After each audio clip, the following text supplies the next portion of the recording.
এখন বিদ্যালয়ৰ ছাত্ৰ-ছাত্ৰীৰ মুখত ভাওনাৰ সুন্দৰ সংলাপ।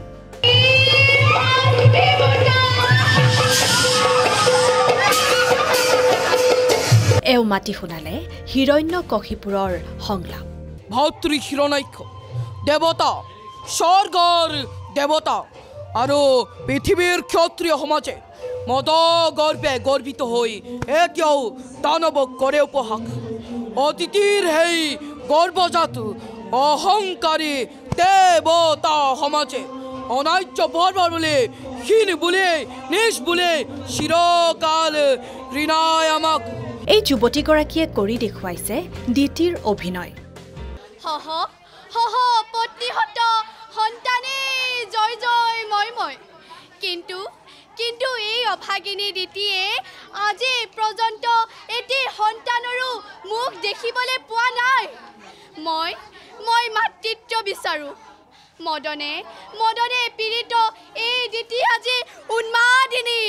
লখিমপুৰ নেশ্যনেল একাডেমীৰ দৃশ্য এয়া।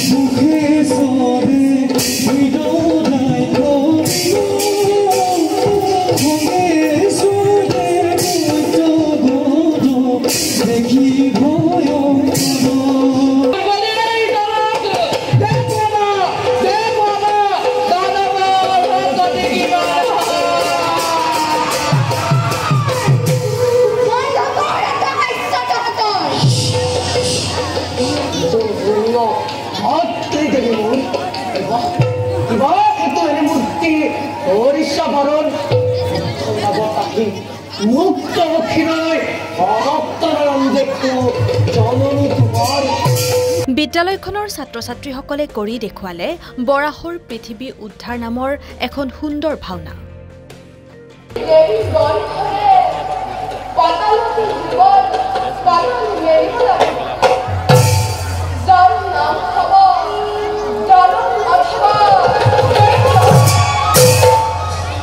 বিদ্যালয়তে ভাওনা চাবলৈ পাই সুখী বিদ্যালয়খনৰ সকলো ছাত্ৰ-ছাত্ৰী। ভাল লাগিছে। আমাক ছাৰ মেমহেঁতে গুৰুজনাৰ সংস্কৃতি পাহৰিবলৈ দিয়া নাই। আমি হয়তো সৰু ল'ৰা ছোৱালীৰ পৰা পাহৰি গৈছে, এতিয়া নতুনকৈ আকৌ নতুন প্ৰজন্মই শিকিব। আমি পাহৰি যাব আমাক যে পাহৰোৱা নাই, আমি যে আকৌ নতুনকৈ মনত পেলাইছে, তাৰ বাবে আমাৰ বিদ্যালয়ৰ শিক্ষক শিক্ষয়িত্ৰীক অশেষ ধন্যবাদ জনাইছোঁ। আৰু আমাৰ এইবাৰ বহুত ভাল লাগিছে, প্ৰথমবাৰ বিদ্যালয়ত এনেকৈ পাইছোঁ। মানে লখিমপুৰ নেশ্যনেল একাডেমীৰ উদ্দেশ্য গুৰুজনাৰ সৃষ্টি ভাওনা ছাত্ৰ-ছাত্ৰীসকলৰ মাজত সদায় জীয়াই ৰখাৰ। আমি নেশ্যনেল একাডেমীৰ ছাত্ৰ ছাত্ৰীসকলক শংকৰী কলা কৃষ্টি বিকাশৰ কাৰণে আৰু চিনাকি কাৰণে এই প্ৰথমবাৰৰ কাৰণে আমি এই ভাওনা প্ৰদৰ্শিত কৰিছোঁ। ইয়াত ছাত্ৰ ছাত্ৰী শিক্ষক শিক্ষয়িত্ৰী সকলো সহযোগিতা আগবাঢ়িছে। আমি ভাবোঁ যে ছাত্ৰ ছাত্ৰীসকলে শিক্ষাতে নহয় সকলো দিশতে আগবাঢ়ি গ'লে কি হয়, আমাৰ সংস্কৃতি বা সকলো দিশত আগবাঢ়ি যোৱাটো বিচাৰোঁ। সেইবাবে আমি প্ৰতি বছৰে আমি বিভিন্ন অনুষ্ঠান কৰি আহোঁ। এইবছৰ আমি ভাওনা কৰা ভাবিছিলোঁ আৰু তাৰে আজি ছাত্ৰ ছাত্ৰীসকলে ইমান ধুনীয়াকৈ কৰিছে, আমাৰো ভাল লাগিছে। আপোনালোক আহিলে তাৰ বাবেও আপোনালোকক ধন্যবাদ জ্ঞাপন কৰিছোঁ। বৰ ধুনীয়া লাগিছে। আমাৰ কেৱল অকল ছাত্ৰ ছাত্ৰীয়ে সকলো ধৰণে অংশগ্ৰহণ কৰিছে আৰু সজাই তোলাই ছাত্ৰ ছাত্ৰীয়ে তুলিছে, সুন্দৰকৈ কৰিছে। গুৰুজনাৰ সৃষ্টি আজি আৰু কি হৈ গ'ল, আমাৰ সংস্কৃতিত যাতে ছাত্ৰ ছাত্ৰীবিলাক বিভিন্ন কাগজত আগবাঢ়ি নগৈ যি গুৰুজনাৰ সৃষ্টি আছে তাৰ ওপৰত মানে ধাৱবান হয়, হেৰাই যাব নোৱাৰে, তাতে সৃষ্টি যেন আগবাঢ়ে।